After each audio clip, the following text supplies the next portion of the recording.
kabar Anda? Senang sekali hari ini saya Ziva Zahnis kembali hadir untuk menyapa Anda dalam program kesayangan kita, di mana lagi kalau bukan di acara Markombur. Pemirsa, berbicara tentang sesuatu hal yang menarik yang akan terjadi dan sesaat lagi sudah di depan mata. Pastinya Anda pasti tahu apa itu, yaitu adalah penyelenggaraan pesta untuk demokrasi yang biasa kita sebut dengan pemilihan umum atau pemilu 2024.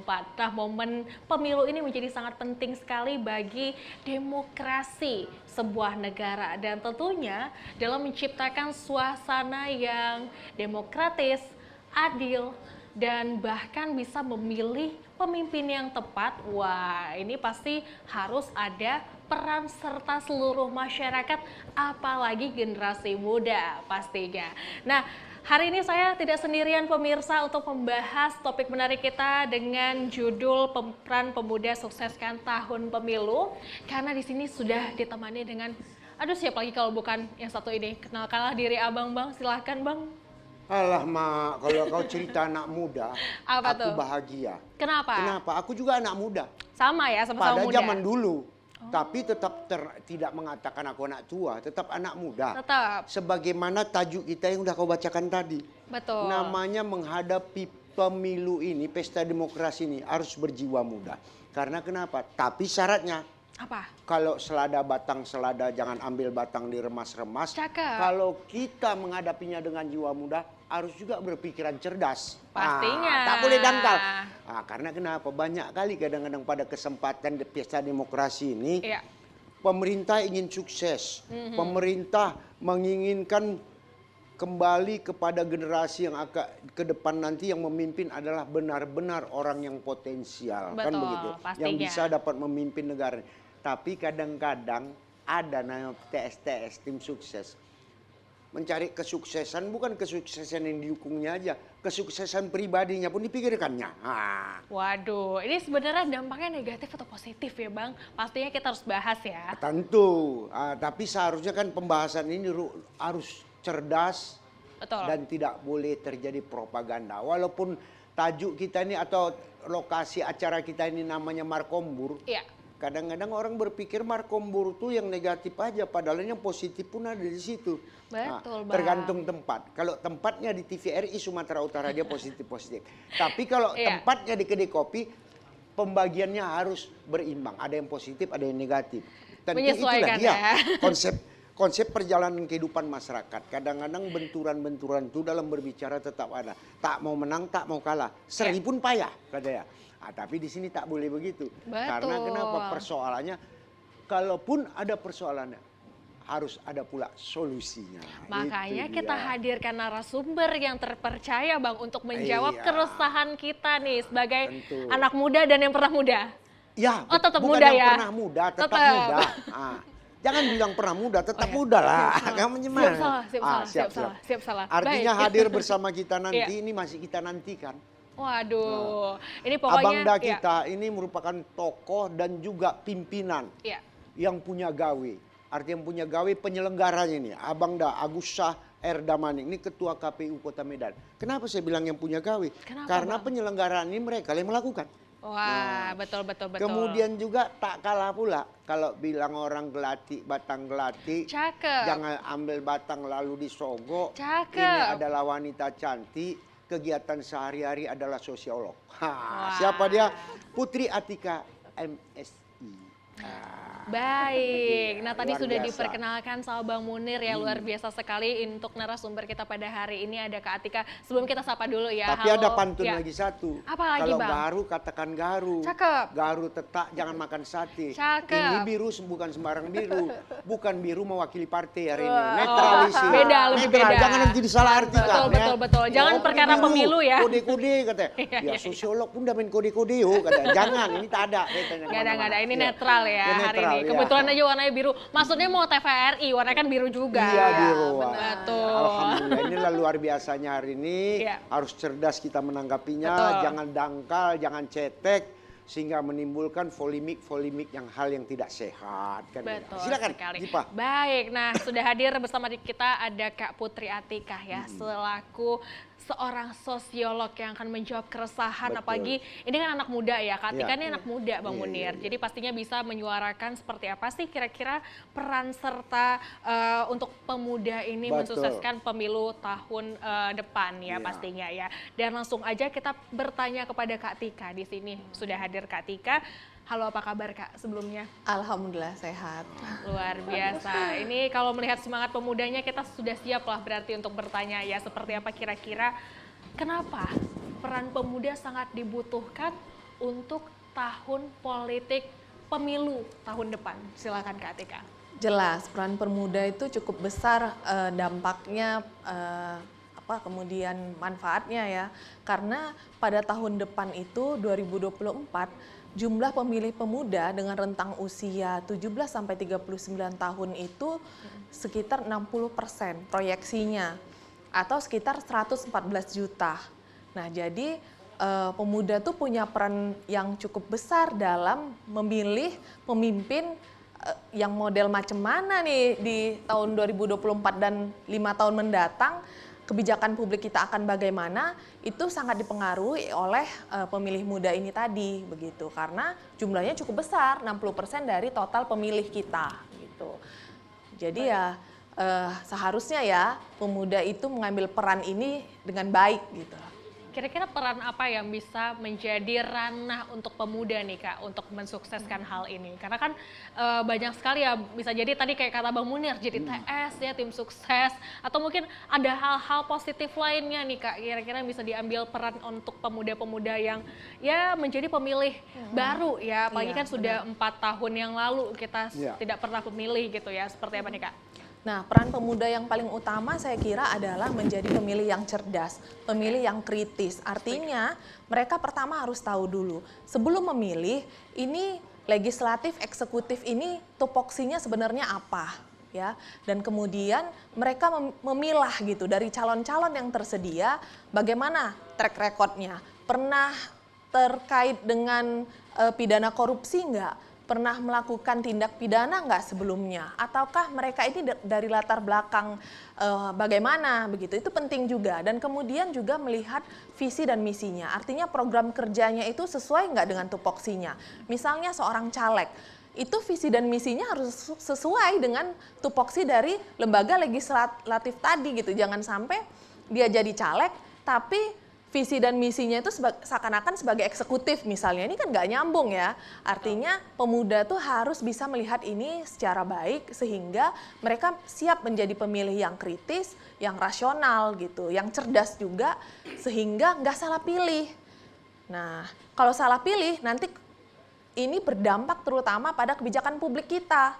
Jadi proses pembangunan, kemudian segala macam kebijakan publik yang berkaitan dengan hajat hidup orang banyak ini berkaitan dengan pemimpin apa yang akan kita pilih begitu.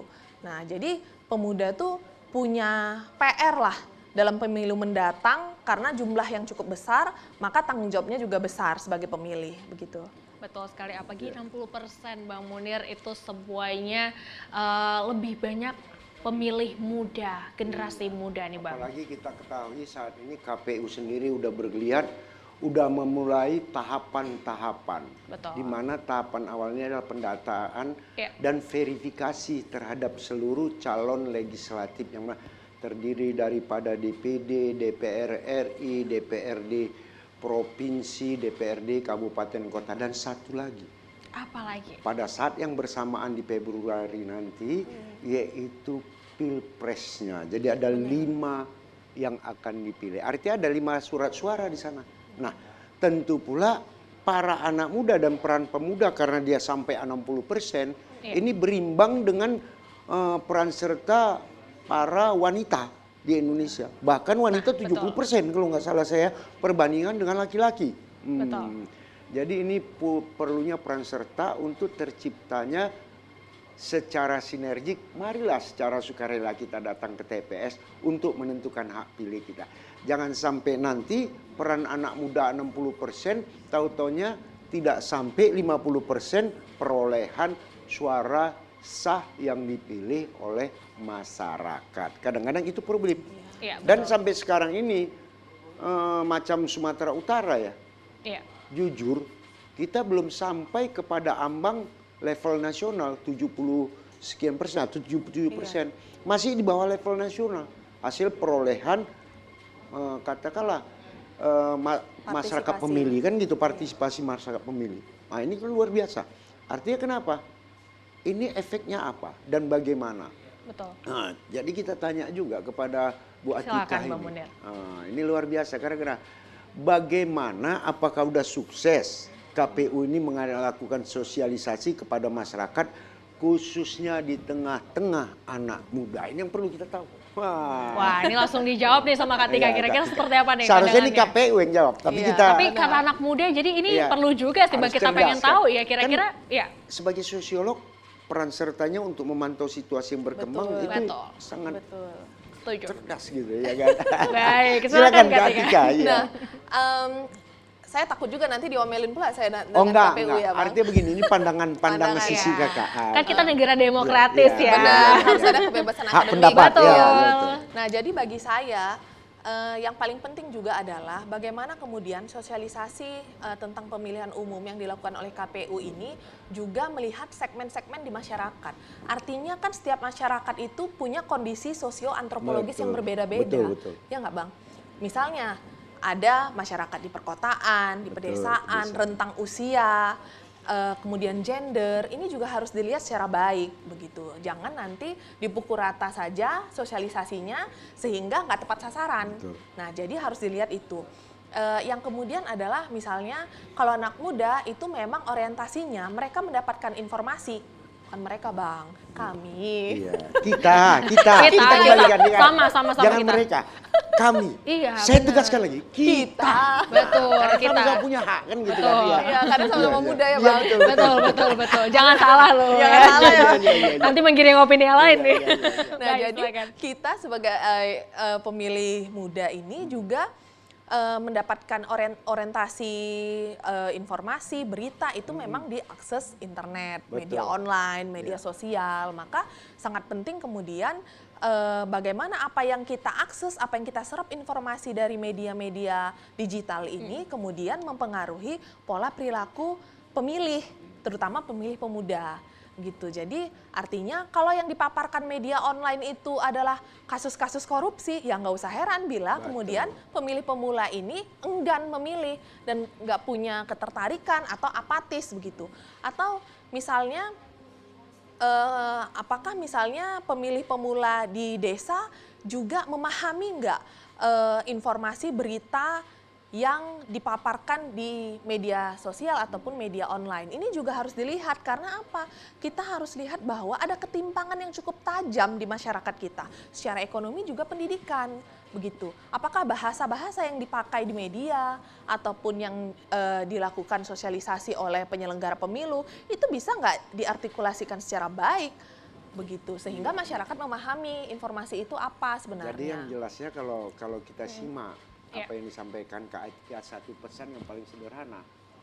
Bagi siapapun yang bakal menjadi calon legislatif, kalaupun kita hendak memasang leaflet, spanduk atau baliho, jangan ciptakan propaganda yang memecah belah. Setuju. Tapi ciptakan kesejukan hati untuk masyarakat mencintai kita agar dia memilih diri kita sendiri. Itu dia. Tapi yang jelasnya, Apa tuh, kerakap Bang? batang kerakap, jangan Cakep. ditebang si batang timun. Cakep. Banyak pun kita bercakap, elok kita dengarkan musik sambil minum. Betul, ini dari tadi kehausan ya. Baiklah, silakanlah ya kan Bang Munir. Ji, silakan.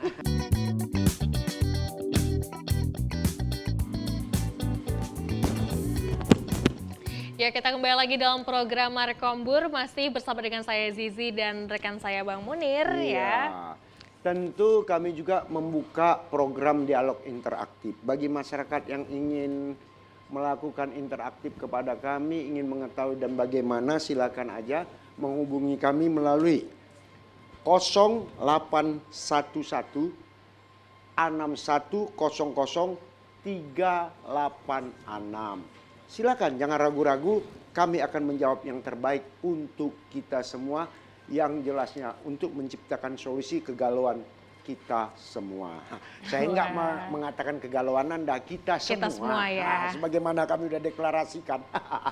Betul sekali. Nah tadi Bang Munir, Kak Tika sudah membahas terkait dengan ternyata sosialisasi di dalam pemilu ini berpengaruh besar loh terhadap bagaimana kita sebagai masyarakat, terutama hal ini karena kita membahas tentang pemuda ini untuk melek terhadap pemilihan umum seperti ini. Nah kira-kira apa sih yang membuat sehingga nih Kak, apalagi terutama ini untuk anak muda ya, yang saya sendiri pun sebagai anak muda juga Bang kan ya, jadi merasa kayak aduh kalau politik ini kayaknya aku mau siapapun yang menang gini-gini aja hidupku. Nah itu kan ada mindset seperti itu yang menghasilkan ya ada yang jadi golput, ada yang memilih tanpa melihat ya, memilih tanpa menseleksi kira-kira figur-figur yang betul jadi pilihan, qualified atau enggak sih calonnya, bagus nggak sih visi misinya, ini akan sesuai nggak sih dengan nanti implementasi kerjanya.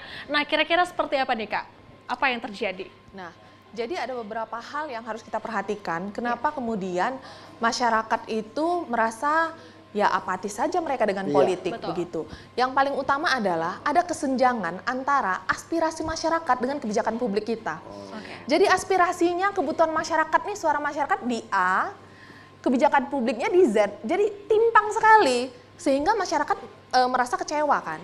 Nah, kemudian hal yang lain juga misalnya adalah keterikatan masyarakat dengan partai politik itu cukup rendah. Jadi kalau lihat penelitian Burhanuddin Muhtadi, itu terlihat bahwa party ID kita cukup rendah. Artinya masyarakat itu tidak terikat dengan partai politik.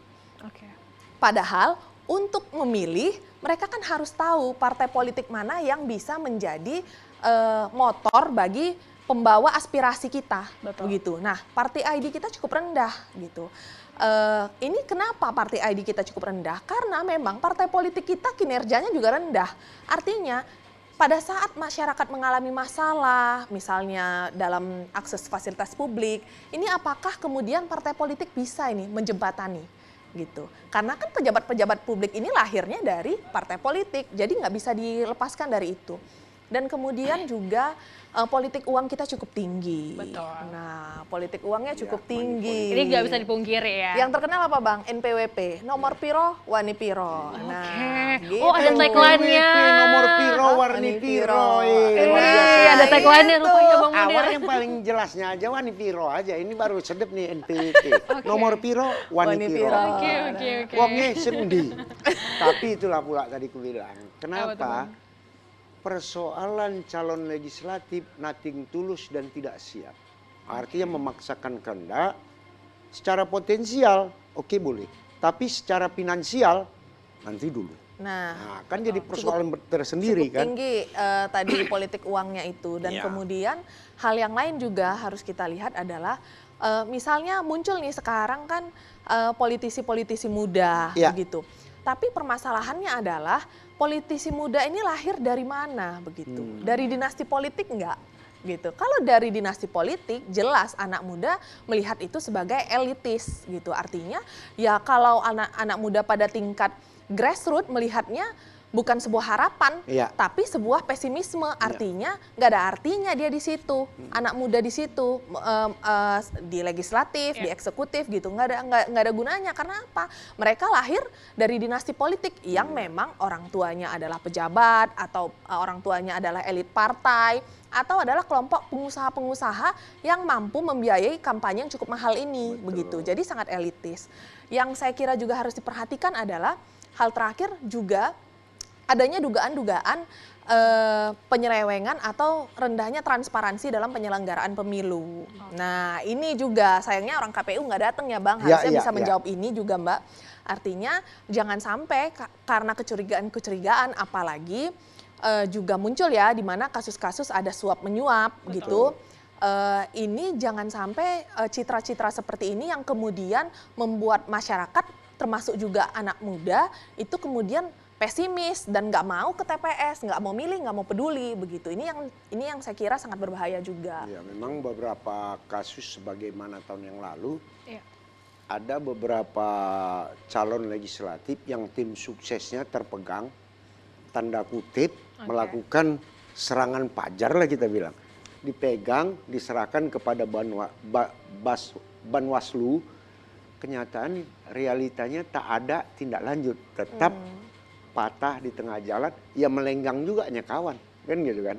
Seharusnya kan secara penalti harus ada sanksi ya, minimalnya sanksi moral kan gitu, minimal ya. Artinya oh ini begini, beranilah KPU itu mengambil sikap untuk menyelesaikan masalah itu, apakah dia dengan sanksi moral atau sanksi lainnya, itu hak-hak daripada Bawaslu dan hak KPU selaku penyelenggara. Betul sekali. Memang ada hal lain yang bisa ditindaklanjuti, misalnya nggak puas kita, ada bukti-bukti, bisa ke Mahkamah Konstitusi, tapi perjalanannya kan panjang. Pembuktiannya panjang, perlu lagi kos minimal untuk membawa saksi, tiket pesawat. Nah, kalau dari Medan pula ke tiket pesawat udah berapa?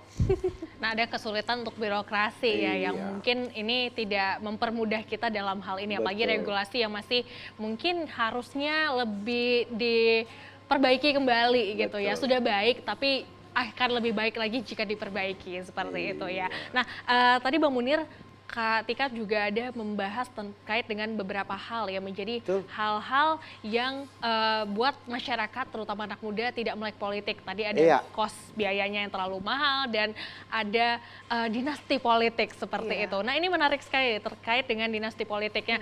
Selain kita sebagai anak muda menjadi seorang pemilih, nah untuk mensukseskan pemilu 2024 nanti, kita juga bisa ikut serta menjadi pesertanya. Nah, kira-kira nih, kalau yang sudah-sudah, apalagi kan tahun 2019 kemarin yang memang menjadi wadah banyak sekali anak-anak muda ya, mulai dari DPR, mulai dari wakil rakyat seperti bupati, wali kota, gubernur dan lain sebagainya. Ini banyak banget anak muda sudah mulai maju. Nah, kira-kira walaupun dengan adanya dinasti atau kita katakan privilege ya, kira-kira suara rakyat ini terwakilkan nggak sih dengan adanya anak muda di legislatif dan eksekutif?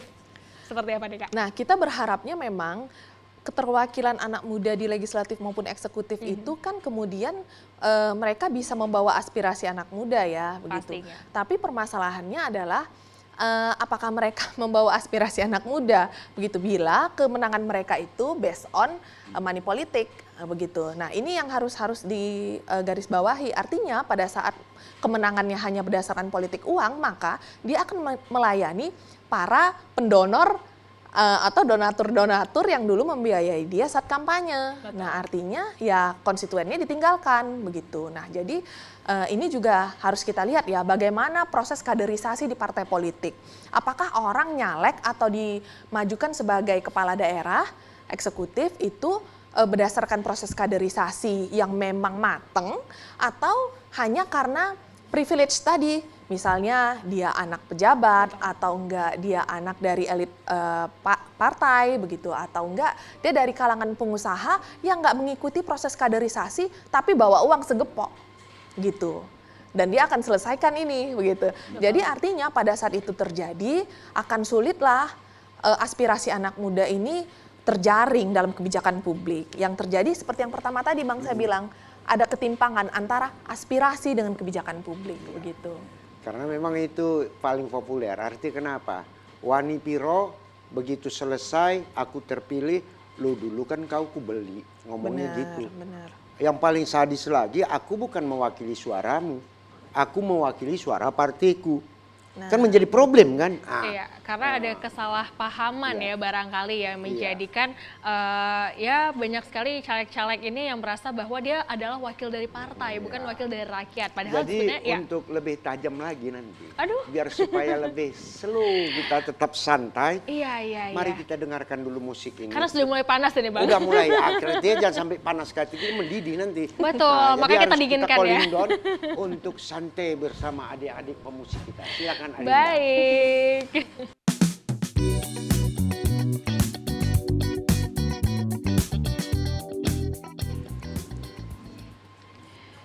Semakin seru dan semakin panas ya pembahasan kita terkait panas ya aja, apa udah mulai Bang? mendidih nih. Udah mulai mendidih ya. Kalau nggak ada cooling down tadi mungkin udah. Kacau. Wah. Cuman itu pula. Apa tuh Bang? Udah kita ajak masyarakat untuk dialog. interaktif sampai sekarang belum ada. Alhamdulillah. Berarti apa? Menandakan, kurasa udah mulai nggak peduli orang dengan pesta demokrasi ini. Takut kali aku. Iya ya, ini Ya kan kan? kita juga bisa melihat bahwa ini ada persentase bahwa kita kan udah bisa survei, oh kira-kira ternyata sangat tidak menarik sekali gitu ya. Tapi harusnya ini ya dengan adanya kita dan adanya Kak Atika, ini kan sebenarnya kita menginginkan ya supaya ayo sama-sama kita Marilah. pahami dan saling mendukung dan Itu doa. mensukseskan. Itu doa kita. Pasti. Doa Ya. kita. Walaupun saat ini masyarakat rasa apatisnya tinggi, tapi kita masih berharap pada era 2024 nanti, marilah kita kurangi ego diri kita, marilah datang ke TPS Betul. kita, itunya prinsipnya kan. Pagi ini Nah, digelar serentak serentak, seluruhnya. ya, seluruh betul ya. Nah, Nah, baik. Nah, tadi kita sudah membahas banyak terkait dengan pemilu dan seperti apa peran serta anak muda terhadap Betul. pemilu tahun 2024 nanti. Nah, kira-kira nih saya ingin bertanya kepada Kak Atika, isu menarik apa sih sebenarnya yang bisa membuat anak-anak muda ini yuk melek politik seperti itu? Iya. Jadi sebenarnya anak muda ini juga punya aspirasi. Mereka juga punya kepentingan, punya isu, punya masalah yang memang mereka mau titipkan kepada pejabat publik, kepada politisi. Nah, survei dari CSIS tahun 2022 bahwa ada beberapa isu yang menarik bagi anak muda. Yang pertama adalah kesejahteraan masyarakat. Nah, itu penting tuh. Dan kemudian juga isu lapangan pekerjaan. Ini jadi sangat penting Bang, masalah lapangan pekerjaan karena bagaimanapun anak muda ini memang kebutuhannya salah satunya adalah lapangan pekerjaan gitu. Dan kemudian ketiga masalah demokrasi. Jadi anak muda ini kan energik, kritis, vokal. Jadi kalau mereka tidak diberikan ruang yang demokratis, nah ini mereka bisa marah nih, begitu. Kita lihat kan bagaimana kritik-kritik itu muncul di media sosial itu berasal dari anak muda. Misalnya di TikTok mereka, kemudian kita lihat juga kemarin bagaimana seorang anak muda yang kuliah di Australia, kemudian dia mengkritik pemerintahan daerah dengan dari Sosial TikTok media. gitu, media sosialnya begitu ya Bang. Nah, kemudian juga makanya demokrasi itu cukup penting bagi anak muda dan kemudian juga isu lingkungan. Jadi anak muda itu punya concern juga masalah misalnya bagaimana eksploitasi sumber daya alam, merusak nggak itu? Karena anak muda punya kepentingan loh terhadap lingkungan. Seperti apa kira-kira? Masa depan anak muda ini kan ditentukan juga oleh bagaimana Situasi, lingkungan bisa betul. terjaga gitu. Jadi kalau lingkungannya rusak tentu masa depan anak muda juga terdampak gitu. Jadi masalah eksploitasi sumber daya alam, kemudian bagaimana industri mengelola limbahnya, ini menjadi perhatian penting loh bagi anak muda. Dan juga isu seperti kesehatan, jadi masalah BPJS, asuransi kesehatan, ini menjadi penting karena memang anak muda sekarang tuh lebih melek tentang kesehatan dan memang karena anak muda kan diasumsikan ya usianya akan lebih panjang begitu. Jadi mereka memang punya concern masalah isu kesehatan itu tadi. Jadi itu beberapa isu yang memang harusnya dijawab oleh para politisi yang akan maju pada pemilu mendatang begitu. Bisa nggak mereka menjawab masalah-masalah ini? Ini menjadi kuncian juga saya kira. Baik, nah sebenarnya simpel ya Bu Munir ya, 5 hal tadi memang yang menjadi relatable dengan yang ada di kehidupan sehari-hari kita. Sebenarnya kalau misalnya para politisi, para wakil rakyat bisa mewakili hal ini nggak akan lagi deh jadi hal-hal yang menjadi propaganda, nggak akan lagi menjadi problematika dan tidak akan menjadi anak-anak atau masyarakat umum itu tidak melek terhadap Ya, politik. kalau perlu kita sampaikan melalui forum ini, calon-calon presiden yang masa yang akan datang, isu-isunya itu yang lagi headline sekarang lah. Akan dijamin kesehatan masyarakat gratis semua untuk seluruh Indonesia. Kemudian biaya pendidikan sampai tingkat perguruan tinggi dibebaskan, syaratnya masuk perguruan tinggi negeri misalnya kan, tidak ada biaya ini biaya itu lagi. Artinya harapan anak muda itu kan tinggi. Kemudian lapangan kerja misalnya macam Kota Medan, 60% itu harus pekerja Kota Medan kalau ada perusahaan yang masuk. Buatlah perdanya pula kan, peraturan daerah. Jadi kan satu hal yang luar biasa. Sehingga kenapa? Harapan masyarakat setempat, artinya masyarakat kabupaten kota itu untuk mendapatkan kesempatan lapangan kerja berbuat untuk di negerinya sendiri, di kotanya sendiri lebih luas. Artinya bisa membangun kotanya sendiri. Betul Ini kadang-kadang sekali. sedihnya Wak, orang dari luar hijrah bekerja di kota Awak. sementara awak nonton. Nah kan nggak fair juga. Betul, gitu. betul. Ada memang positif dan negatifnya terhadap transmigrasi itu sendiri ya Bang Munir. Tapi mungkin barangkali ya nanti ketika sudah terpilih ya di 2024 nanti bisa membuat inovasi-inovasi baru pastinya. Alhamdulillah. Betul. Harapan kita bersama. Tentu ini suatu kebahagiaan bagi kita. Semoga harapan Gigi, harapan saya, harapan Mbak Atika, dan harapan seluruh masyarakat Indonesia dapat tersalurkan melalui aspirasi politik yang mereka salurkan kepada calon-calon nanti. Betul sekali. Jadi sehingga calon itu tak lagi berlabelkan bahwasanya saya mewakili partai. Saat ini maju mewakili partai. Begitu duduk di DPR, posisi mereka adalah mewakili rakyat. Tampung aspirasi rakyat. Baik. Nah, tadi juga sempat disinggung terkait dengan media sosial. The power of media sosial ini memang saat ini, digitalisasi ini semakin berkembang, berinovasi, dan semakin membuat kita melek terhadap suatu hal yang mungkin tidak terjangkau oleh kita. Dengan media sosial bisa dijangkau seluas-luasnya. Nah, seperti apa kira-kira peran sosial media ini terhadap anak muda dan juga untuk mensukseskan pemilu tahun depan ini, Kak? Nah, memang kita lihat ya bahwa anak muda itu hampir semua punya media sosial dan punya akses internet gitu. Jadi memang media sosial itu punya peran yang cukup besar dalam membentuk pengetahuan, informasi, pemahaman anak muda begitu. Jadi makanya sangat penting sekali nih media sosial dalam mensosialisasikan isu-isu politik. Nah, tapi permasalahannya adalah kita lihat sekarang, hampir semua pejabat publik itu punya media sosial dan isinya seringkali formalitas, mereka berkegiatan apa. Tapi permasalahan yang harus dijawab adalah apakah media sosial ini bisa memperpendek atau mempersingkat akses anak muda untuk menyampaikan informasi atau aspirasinya kepada pejabat publik. Artinya bisa nggak anak muda itu by WA, by DM, Instagram atau by Facebook memberikan laporan-laporan atau keluhan-keluhan atau aspirasinya sebagai konstituen gitu. Ini harus dijawab juga loh oleh politisi. Karena kalau enggak, yang terjadi adalah komunikasi satu arah. Politisinya yang hanya tampil di media sosial, tapi responnya ini terabaikan begitu. Nah, ini yang saya kira jadi hal yang juga harus dijawab, sehingga anak muda itu merasa bahwa mereka ini tidak hanya dijadikan alat pendulang suara atau alat penggenjot elektoral aja begitu pada saat pemilu begitu, tapi memang aspirasi mereka itu didengarkan. Iya, gitu. ini luar biasa. Artinya kenapa? Memang begitulah konsep yang harus diinginkan. Kadang-kadang teori tak bisa dengan sejalan dengan prakteknya. Semoga kali ini harapan kita bersama siapapun calon, siapapun masyarakat pemilih. Marilah sama-sama berpikiran cerdas. Kalau Anda sebagai wakil masyarakat, betul-betul lah aspirasi masyarakat itu ditampung.